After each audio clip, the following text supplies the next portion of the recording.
Good morning students. ఈరోజు మనం income ట్యాక్స్లో సెకండ్ బీకామ్లో ఇన్కమ్ ఫ్రమ్ శాలరీ అనేటువంటి చాప్టర్ చూస్తున్నాం. లాస్ట్ 2 క్లాసెస్లో కూడా ఇన్కమ్ ఫ్రమ్ శాలరీకి సంబంధించినటువంటి అనేకమంది ఫండమెంటల్స్ మనం చెప్పుకోవడం జరిగింది. ఒక జీతము అంటే ఏంటి, జీతం ఎలా వస్తుంది, ఎవరికి వస్తుంది, ఎవరి నుంచి వస్తుంది, జీతం యొక్క మీనింగ్ ఏ రకంగా చెప్పచ్చు, ఇటువంటివన్నీ కూడా మనం చూసాం. అది ఇప్పుడు ఈ క్లాసులో అసలు శాలరీ, ఇన్కమ్ ఫ్రమ్ శాలరీ అంటే జీతం నుంచి ఆదాయము అనేటువంటిది మనం కనుక వాల్యూ చేయాలి, క్యాలిక్యులేట్ చేయాలి అని అనుకుంటే ఏ రకంగా క్యాలిక్యులేట్ చేయాలి, దీనికి సంబంధించిన ఫార్మేట్ ఏ రకంగా ఉంది అనేటువంటిది ఈ క్లాసులో మనం డిస్కస్ చేయబోతున్నాం. ఇది ఏమన్నామండి అంటే ఇన్కమ్ ఫ్రమ్ శాలరీ, జీతము నుండి ఆదాయము అన్నామండి. అంటే ఒక వ్యక్తి కష్టపడి పనిచేసి అతడు కనుక నెల చివరిలో ఎంతైతే జీతాన్ని పొందాడో ఆ జీతాన్ని ప్రభుత్వం అంచనా వేసి సంవత్సరానికి అతడు సంపాదించినటువంటి జీతం కనుక పన్ను పరిధి కంట మించినటువంటి ఆదాయాన్ని కలిగి ఉంటే అతడు వేతనాన్ని ఆ యొక్క జీతం మీద పన్నుని చెల్లించవలసి ఉంటుంది అని చెప్పి ప్రభుత్వం మనకి తెలియజేస్తుంది. అందువల్ల ఒక వ్యక్తి యొక్క జీతం ఎంత మొత్తం వచ్చింది అనేటువంటి లెక్క మనం చేయడం నేర్చుకోవాలి. ఒక వ్యక్తి యొక్క జీతంలో ప్రభుత్వం ఏ ఏ అంశాలని పన్ను పరిధిలోకి తీసుకుంటుందో తెలుసుకుని ఆయా మొత్తాలన్నీ కూడా కూడి అతని యొక్క టోటల్ శాలరీ, అతని యొక్క మొత్తం జీతం ఎంత వచ్చింది అనేటువంటిది మనం చూపించాలి. అప్పుడు దాని మీద పన్ను విధించవచ్చా లేదా అనేటువంటిది ప్రభుత్వంకి తన యొక్క ఆదేశాలకు లోబడి ఉండడం అనేటువంటిది జరుగుతుంది. ఈరోజు మనం ఇన్కమ్ ఫ్రమ్ శాలరీ అంటే జీతం నుంచి ఆదాయము అనేటువంటిది క్యాలిక్యులేట్ చేయాలి అంటే ఫార్మేట్ ఈ రకంగా ఉండాలి.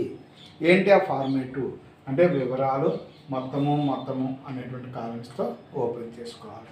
పర్టికులర్స్ అమౌంట్ తోటి ఓపెన్ చేసుకోవాలి. ఇది ఇంచుమించుగా బీఆర్ఆర్ స్టేట్మెంట్ లాగా ఫార్మేట్ ఉంటుంది అనమాట. అంటే బీఆర్ఆర్ స్టేట్మెంట్ అంటే పర్టికులర్స్ ఇన్నర్ కాలము, అవుటర్ కాలము. ఇన్నర్ కాలంలో ఉన్నటువంటి ఐటమ్స్ అన్నీ ఒక్కొక్కసారిగా కూడి బయటికి తీసుకొస్తాం. ఆ బయటకు వచ్చిన ఐటమ్స్ అన్నీ టోటల్గా కూడుకుంటే ఆ మొత్తం టోటల్ శాలరీ అంటే పన్ను విధించదగినటువంటి మొత్తం జీతం ఎంత, ట్యాక్సిబుల్ శాలరీ ఎంత వచ్చింది అనేటువంటిది మనకి తెలుస్తుంది అనమాట అండి. అయితే ఇప్పుడు ఈ జీతాన్ని కట్టేటప్పుడు మనం చెప్పాము మొన్న, ఏదైనా ఒక షాపులో దాంట్లో పనిచేస్తూ ఉన్నట్టయితే వాళ్ళు మంత్లీ 10,000 శాలరీ అండి, మీకు మంత్లీ 8,000 శాలరీ అని చెప్తారు తప్ప వాటికి క్లారిటీ అనేటువంటిది కూడా చెప్పరు. అదే ప్రభుత్వ సంస్థలు కానీ, ప్రభుత్వ రంగ సంస్థలు కానీ, లేదా పబ్లిక్ కంపెనీలు కానీ, ఇటువంటి ఏవైనా చట్టం ప్రకారంగా నిర్వహించబడేటువంటి సంస్థలు ఏవైతే ఉన్నాయో అవి జీతాన్ని లెక్కించేటప్పుడు ఈ అన్ని విషయాలను పరిగణలోకి తీసుకొని ఒక వ్యక్తి యొక్క జీతాన్ని క్యాలిక్యులేట్ చేసి అతనికి పే చేయడం అనేటువంటిది జరుగుతుంది. అయితే ఇక్కడ జీతం నుంచి ఆదాయం మనం క్యాలిక్యులేషన్ తీసుకున్నాం. ఇలా తీసుకున్నప్పుడు మనం ముందుగా తీసుకోవాల్సింది జీతము అనేటువంటిది తీసుకోవాలి, అంటే శాలరీ ఏంటి అనేటువంటిది తీసుకోవాలి. ఆ జీతంలో కూడా మూల వేతనం ఎంత, డిఏ ఎంత, పెన్షన్ రూపంలో ఎంత వస్తుంది, అలాగే గ్రాడ్యుటీకి ఎంత వస్తుంది, ఫీజులు కమిషన్లు ఎంత వస్తున్నాయి, శాలరీస్ ఇన్ అడ్వాన్స్ ఎంతగా వచ్చింది, అలాగే పిఎఫ్కి ఎంత అమౌంట్ వచ్చింది, అలాగే దాని మీద ఇంట్రెస్ట్ నిమిత్తం ఎంత మొత్తం వచ్చింది అనేటువంటి వివరాలన్నీ కూడి ఒకసారిగా బయటేస్తాం.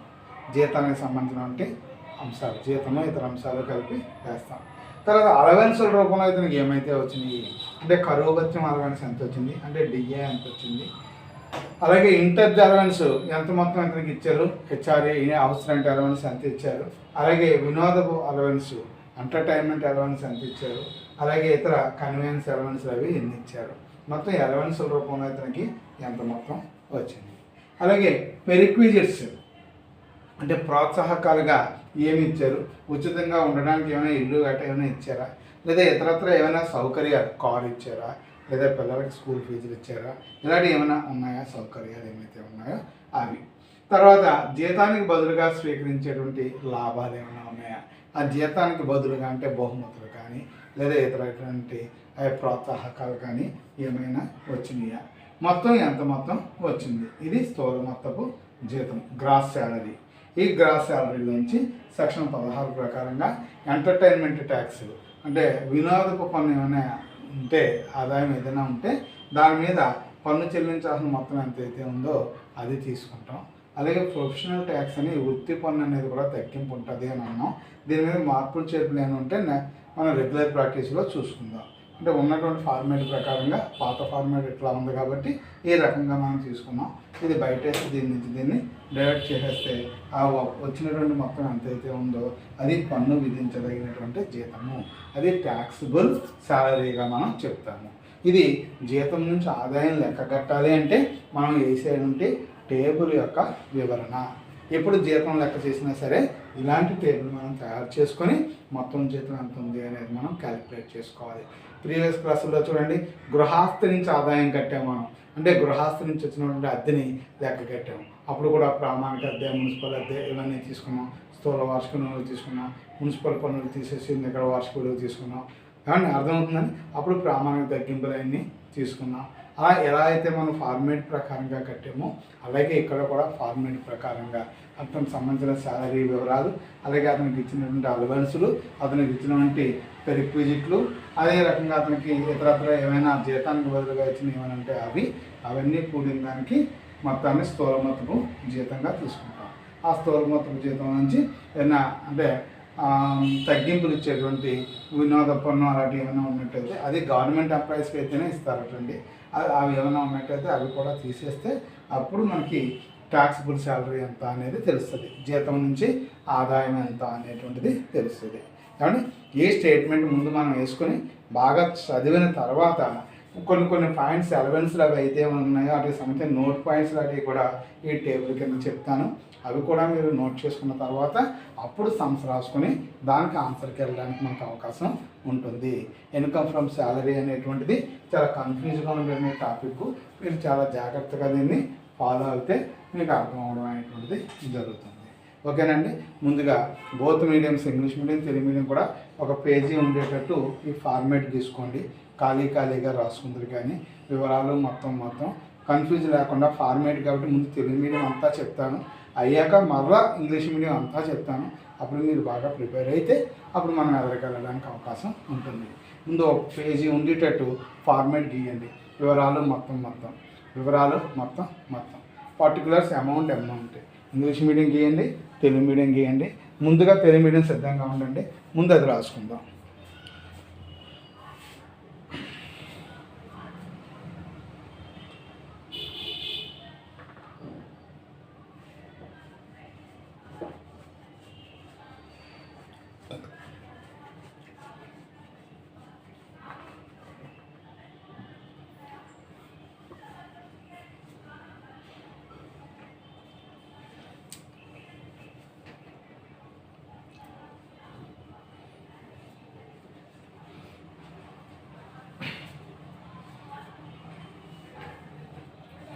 ముందుగా తెలుగు మీడియం వాళ్ళు రాసుకోండి.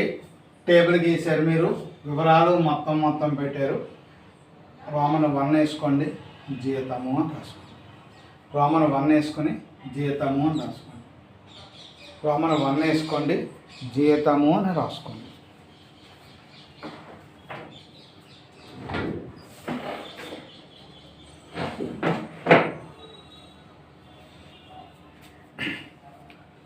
ఈ జీతం పక్కనే ఫస్ట్ మూల వేతనము అని రాసుకోండి. మూల వేతనం అని రాసుకుని ఇన్నర్ కాలంలో 2 ఎక్స్లు వేసుకోండి.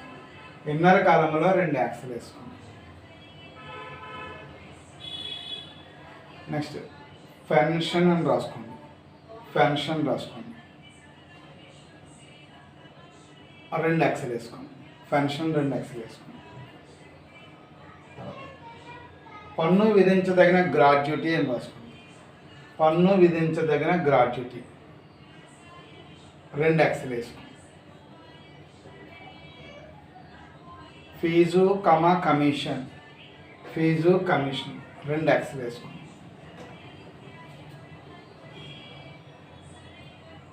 ముందుగా వచ్చిన జీతము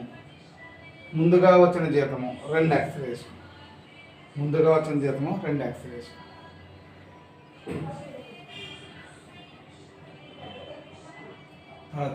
గుర్తింపు పొందిన ప్రావిడెంట్ ఫండ్కి గుర్తింపు పొందిన ప్రావిడెంట్ ఫండ్కి 12% మించి యజమాని వాటా. గుర్తింపు పొందిన ప్రావిడెంట్ ఫండ్కి 12% మించి యజమాని వాటా. 2x వేసుకుందాం. 2x వేసుకుందాం. తర్వాత 9.5% మించి 9.5% మించి గుర్తింపు పొందిన ప్రావిడెంట్ ఫండ్ నుండి వడ్డీ. గుర్తింపు పొందిన ప్రావిడెంట్ ఫండ్ నుండి వడ్డీ. 2x వేసు. బదిలీ నిల్వలు ఒక 2x వేసు. 2x వేసు. అక్కడికి ఇలా గీత కొట్టి ఈ టోటల్ బయట వేసారనమాట. 3x. ఇక్కడ దాకా వచ్చిన ఐటమ్స్ అన్నిటి యొక్క టోటల్ ఈ బయట వేసారండి. తర్వాత అలవెన్సులు అని పెట్టుకోండి. అలవెన్సుల్లో కరువు భత్యం 2x వేసుకోండి. కరువు భత్యం 2x వేసుకోండి. తర్వాత పన్ను విధించదగిన ఇంటి అద్దె అలవెన్స్. పన్ను విధించదగిన ఇంటి అద్దె అలవెన్స్. పన్ను విధించదగిన ఇంటి అద్దె అలవెన్స్ 2x.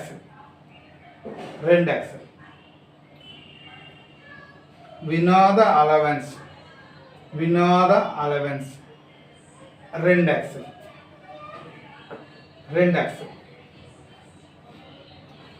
పన్ను విధించదగిన convenience allowance.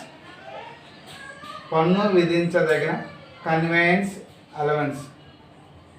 విధించదగిన convenience allowance 2x వేసుకో. ఇప్పుడు గీత కొట్టి బయట వేసుకో.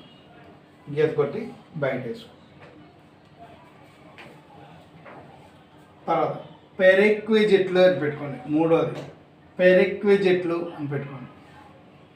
పెరిక్విజిట్లు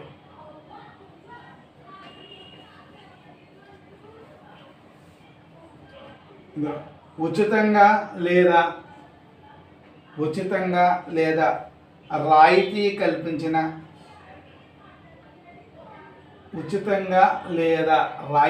రాయితీ అంటే తగ్గించటం అన్నమాట. రాయితీ కల్పించిన వసతి గృహ విలువ 2x.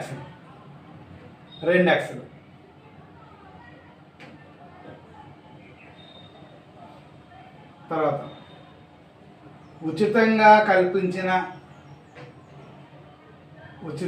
కల్పించిన లేదా రాయితీ కల్పించిన సౌకర్యాలు 2x.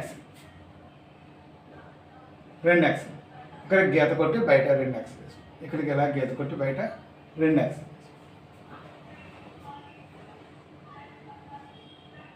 నాలుగో పాయింట్ జీతానికి బదులుగా స్వీకరించిన లాభం.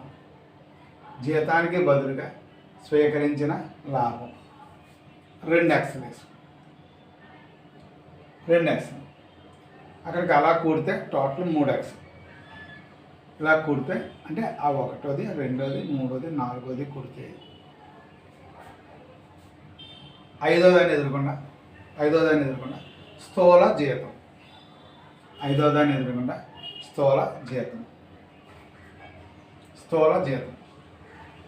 దాని కింద తగ్గింపులను రాసుకుని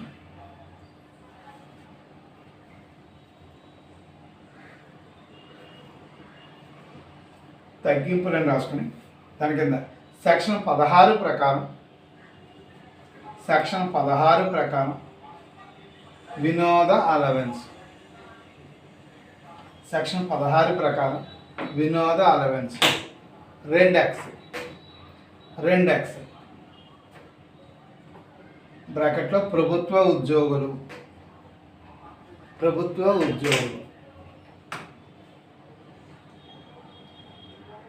దాని కింద వృత్తి పన్ను 2 వేసి ఈ టోటల్ మొత్తం బయటేసి దీనికి కలిపి ఇప్పుడు ఎంత వచ్చిందో అది పన్ను విధించదగిన జీతము.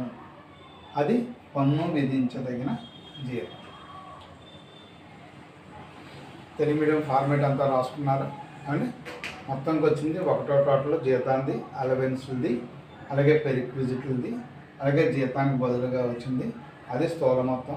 దాంట్లోంచి తగ్గింపులు తీసేస్తే అది పన్ను విధించదగినటువంటి జీతం.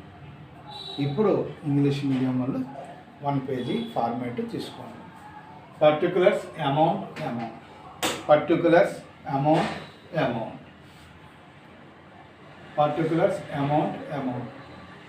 Income from salary. Heading income from salary.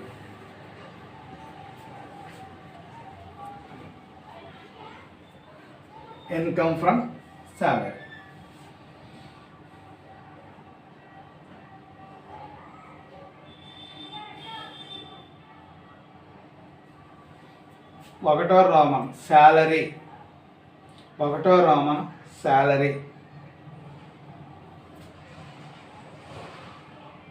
దాని పక్క నుంచి రాసుకోండి. శాలరీ సైడ్ హెడ్డింగ్ పెట్టుకున్నారు. దాని పక్కన basic salary 2 action.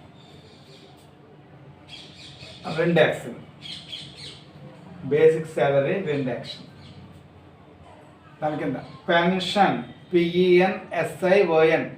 PENSION pension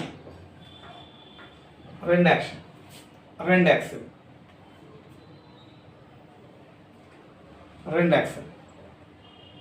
తర్వాత పన్ను విధించదగిన గ్రాడ్యుటీ, ట్యాక్సిబుల్ గ్రాడ్యుటీ.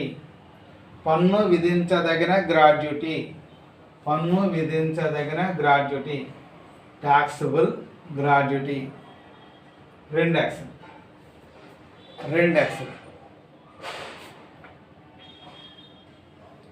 తర్వాత ఫీజు కమిషన్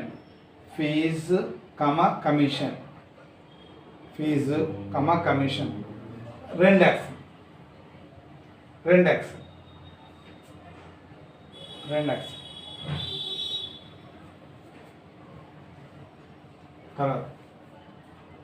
తర్వాత salary in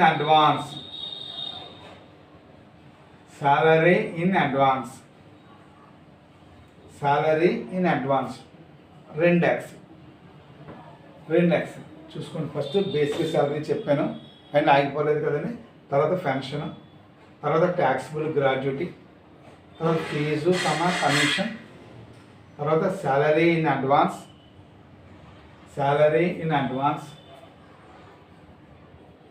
తర్వాత ఎక్సెస్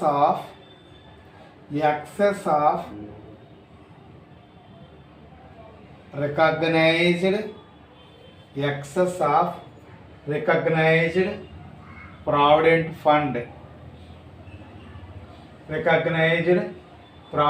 ఫండ్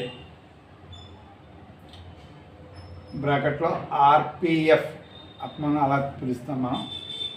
మనం తరచూ పిలిచేది RPF అంటాం. రికగ్నైజ్డ్ ప్రావిడెంట్ ఫండ్ బ్రాకెట్లో RPF. బ్రాకెట్లో వచ్చేసి excess of recognized provident fund of 12% of employer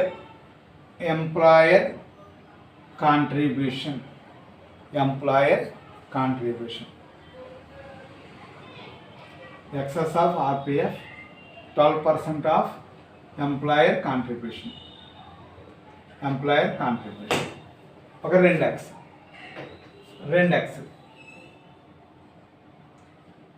తర్వాత excess of interest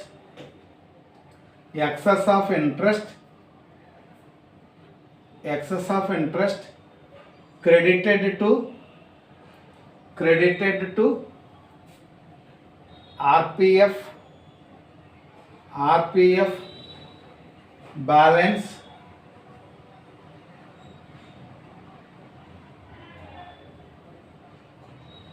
credited to RPF balance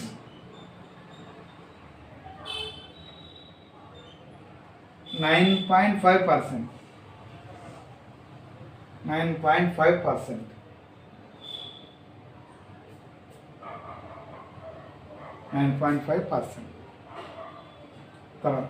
Transfer balances.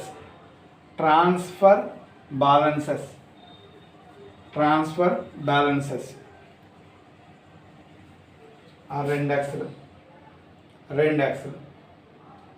అక్కడ గీత కొట్టి బయట 3 ఎక్స్లు వేసుకోండి. ఇవన్నీ ఈ 6 ఎన్నో ఉన్నాయి చూసారా, ఇవి కూడి బయట వేసినట్టు. ఇక్కడ గీత కొట్టి బయట గీత వద్దు, లోపలే గీత కొట్టి బయటకి 3 ఎక్స్లు వేసుకో.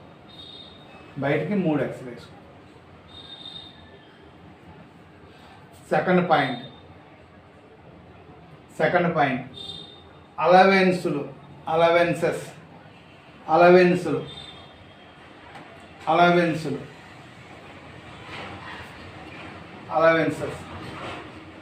ఒకదాని కింద ఒకటి రాసుకోండి. డిఏ, డి చుక్క ఏ బ్రాకెట్లో DRNS allowance, DA DRNS allowance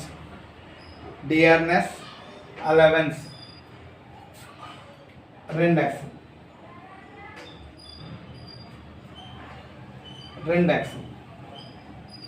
తర్వాత taxable HRA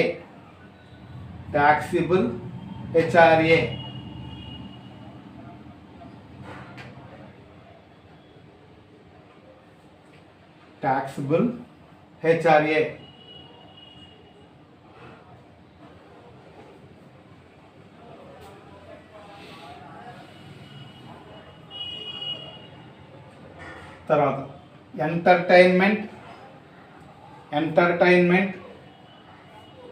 allowance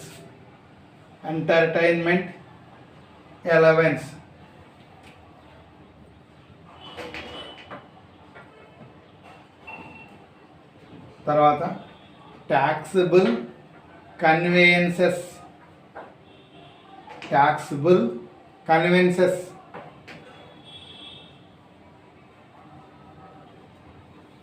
taxable conveyance allowance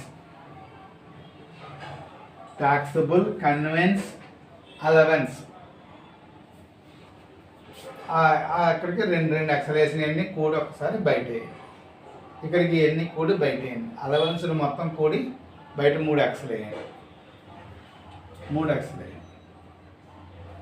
తర్వాత పెరిక్విజిట్ PERAQUITE పెరిక్విజిట్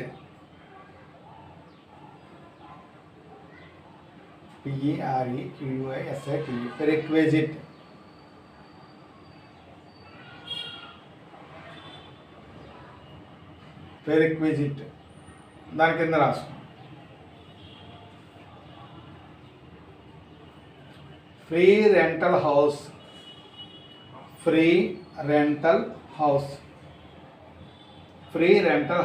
2x. Free rental house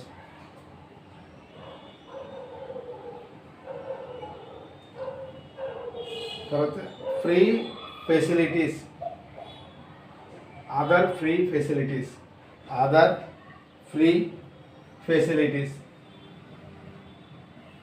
free facilities 2x. అక్కడ గీత కొట్టి బయట 2x, అక్కడ గీత కొట్టి బయట 2x.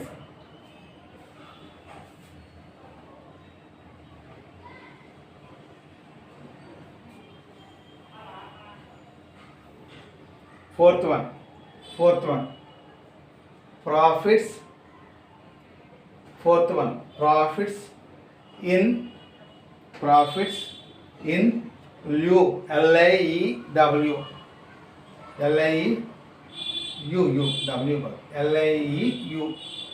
profits in lieu of salary,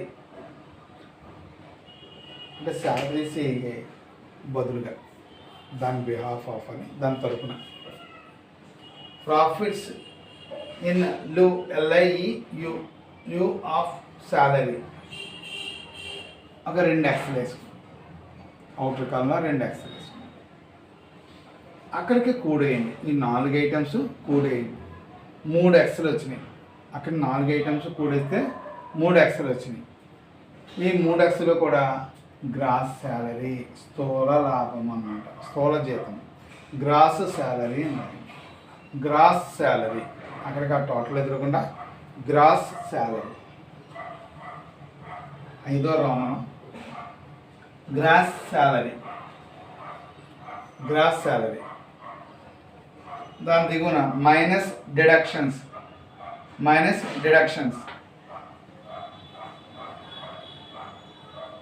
కింద నెలలో సెక్షన్ 16 బ్రాకెట్లో పెట్టుకుని సెక్షన్ 16 బ్రాకెట్లో పెట్టుకుని ఎంటర్టైన్మెంట్ అలవెన్స్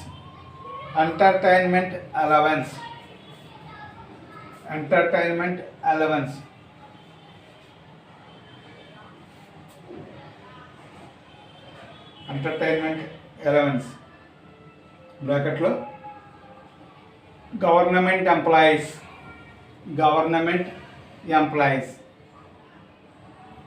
ఇన్నర్ కాలంలో 2 ఎక్స్లు వేసుకో. ప్రొఫెషనల్ ట్యాక్స్ 2 ఎక్స్లు వేసుకో. అప్పుడు ఇది బయట వేసుకో. అప్పుడు ఇది బయట 2 ఎక్స్లు వేసుకో. అప్పుడు ఇది బయట 2 ఎక్స్లు వేసుకుని దీని నుంచి ఇది తీసేసి అది ట్యాక్సిబుల్ శాలరీ తీసేగా వచ్చింది. ట్యాక్సిబుల్ శాలరీ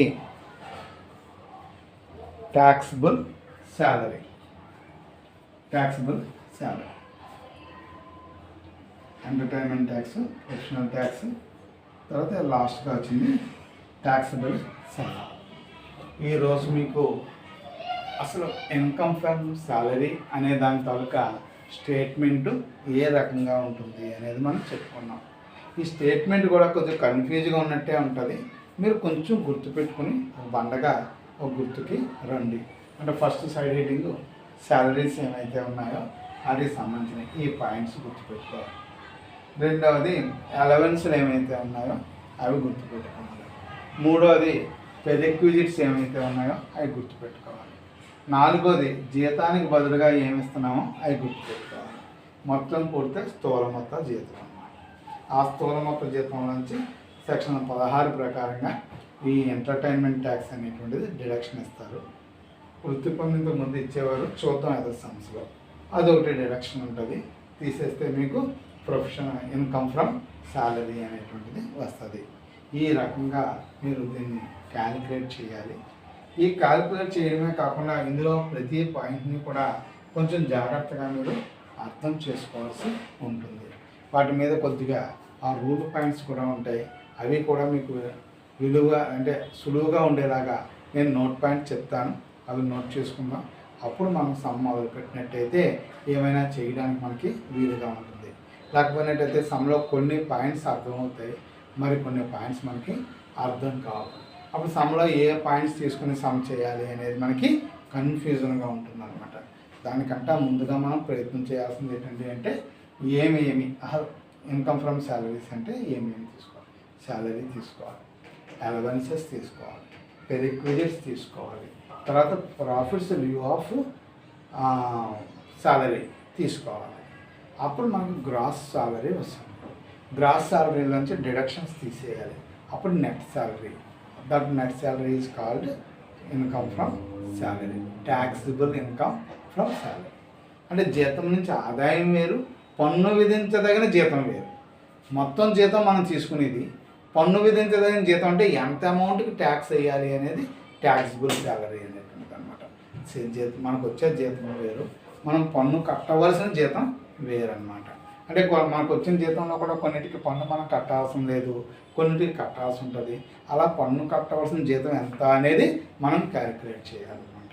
దీనికి ఉన్నటువంటి రూల్ పాయింట్స్ అన్నీ కూడా మనం జాగ్రత్తగా స్టడీ చేసుకుని ఎదురుకెళ్ళి సమ్ చేసే ప్రయత్నం చేద్దాం. ఈరోజు మనం జీతం నుంచి ఆదాయంలో ఏం నేర్చుకున్నాము అంటే, జీతం నుంచి ఆదాయం అనేది ఏ రకంగా లెక్క చేయడానికి వీలైనటువంటి నమూనా ఉంటుందో, ఫార్మేట్ ఏదైతే ఉంటుందో ఆ ఫార్మేట్ని మనం రాయడం జరిగింది. అది మీరు నోట్ చేసుకున్నారు. దీన్ని మీరు బాగా స్టడీ చేయండి. అప్పుడు నెక్స్ట్ క్లాసులో మనం దీని తాలూకా వివరణ చూసుకుని సమ్లోకి వెళ్ళడానికి ప్రయత్నం చేయొచ్చు. ఓకేనండి. Thank you.